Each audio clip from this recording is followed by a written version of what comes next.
Hi everyone! Isa nga sa pinakamahirap bilang isang OFW dito sa Serbia ay ang paggagala. Kasi nga tayo mga Pilipino, ang hilig-hilig natin gumala. So, isa sa pinakamahirap dito sa Serbia ay ang transportasyon at lalo na kung wala kang kasama or tour guide ay magkakandaligaw-ligaw ka talaga dito.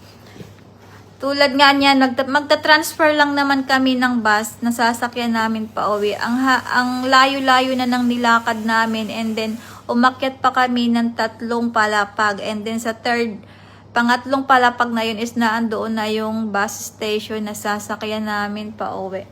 At yung transportasyon ay mahirap din dahil may oras ang pagdating ng bus at makikita nga dyan sa monitor. At yan nga pala ay daanan ng tram or train. So hindi ka basta-basta pwedeng tumawid lalo na kapag may mga pulis na nakabantay kung ayaw mong mahuli. And then may underground dyan na daanan talaga ng mga